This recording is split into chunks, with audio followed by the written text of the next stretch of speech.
Assalamualaikum warahmatullahi wabarakatuh. Apa kabar anak-anak ibu sekalian? Semoga masih tetap semangat untuk belajar ya. Baiklah anak-anak ibu sekalian, pada video pembelajaran kali ini ibu akan memaparkan materi mengenai besaran fisika dan pengukuran. Nah, Ananda sekalian pasti sudah pernah atau bahkan sering ya pergi ke pasar, ke warung, ke minimarket, ke supermarket untuk membeli suatu barang. Biasanya kita kalau membeli suatu barang, kita akan melihat ada angka yang menyatakan suatu berat atau ukuran suatu benda. Misalnya kalau Ananda ke pasar disuruh sama ibu atau ayahnya untuk membeli cabai sekilo, itu harus ditimbang dulu kan? Nah, pada kesempatan kali ini kita akan membahas hal tersebut. Apa itu besaran?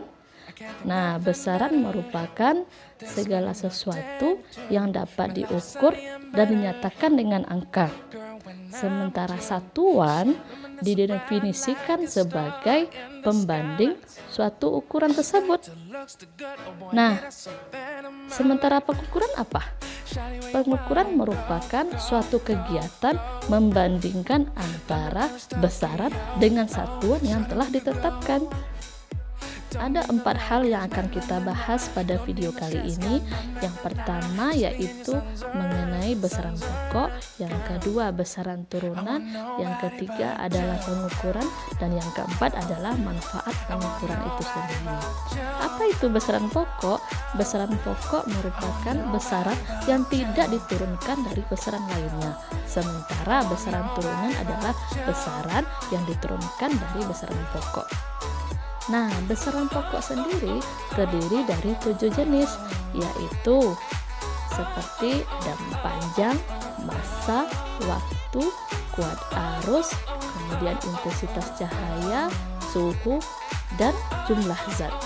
Sementara besaran turunan banyak, contohnya kecepatan, gaya, kemudian volume, dan lain-lain.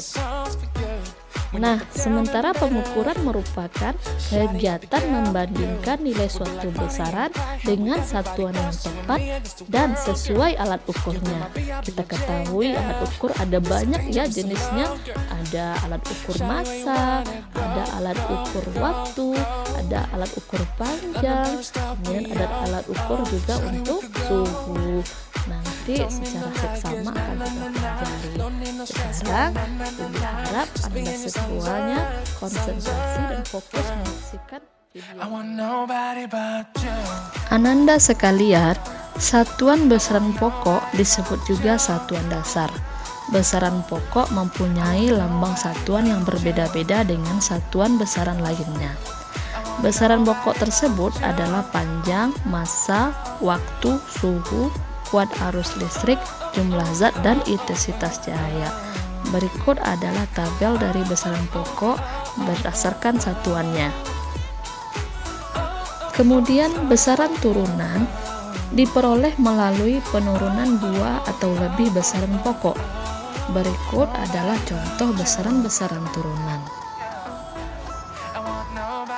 Ada 2 macam satuan yang sering digunakan dalam skala internasional, yaitu sistem metrik dan sistem Inggris.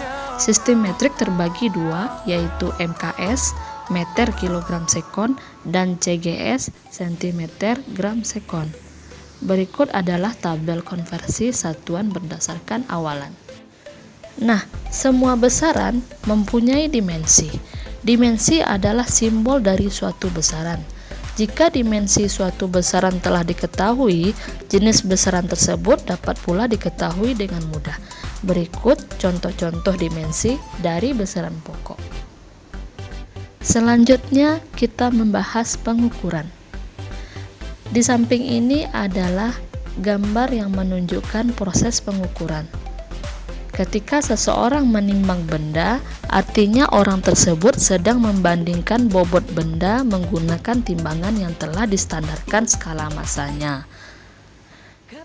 Ketelitian dibutuhkan pada saat pengukuran, yaitu ukuran ketepatan yang dapat dihasilkan dalam suatu pengukuran. Ketelitian bergantung pada skala terkecil yang dimiliki suatu alat ukur.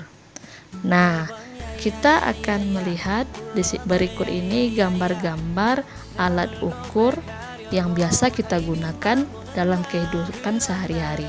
Yang pertama, alat ukur panjang, yaitu alat yang digunakan dalam mengukur panjang suatu benda. Di antaranya ada mistar atau penggaris, meteran, jangka sorong, dan mikrometer sekrup.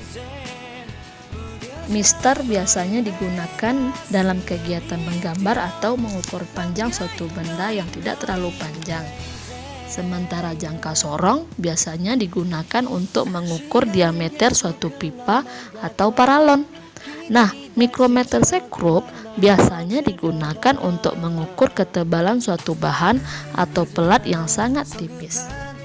Selanjutnya, kita kenal pengukuran massa. Alat yang digunakan untuk mengukur massa adalah neraca. Neraca dalam masyarakat dikenal dengan istilah timbangan. Prinsip kerja neraca memanfaatkan gaya gravitasi yang bekerja pada benda berdasarkan prinsip-prinsip kerja tuas. Berikut adalah contoh-contoh dari neraca yang biasa kita temukan dalam kehidupan sehari-hari. Ada neraca Ohaus, timbangan pasar, neraca badan, neraca digital, dan neraca analitik digital. Kemudian untuk mengukur waktu dalam kehidupan sehari-hari, biasanya alat yang kita temukan adalah jam, arloji, atau stopwatch. Dan untuk mengukur suhu, biasa kita gunakan termometer. Bagaimana anak-anak ibu sekalian? Sudah mulai paham tentang besaran dan pengukuran? Nah, manfaat pengukuran yang sangat kita rasakan dalam kehidupan sehari-hari yaitu kita dapat membandingkan atau memperoleh nilai atau ukuran dari suatu benda dan membandingkan ukuran tersebut dengan benda yang lainnya. Semoga materi besaran dan pengukuran ini dapat menjadi bahan pelajaran bagi Ananda sekalian, dan tetap semangat ya untuk terus belajar. Semoga pandemi COVID-19 ini segera berlalu dan kita bisa bertemu lagi pada tatap muka di kelas. Sampai jumpa.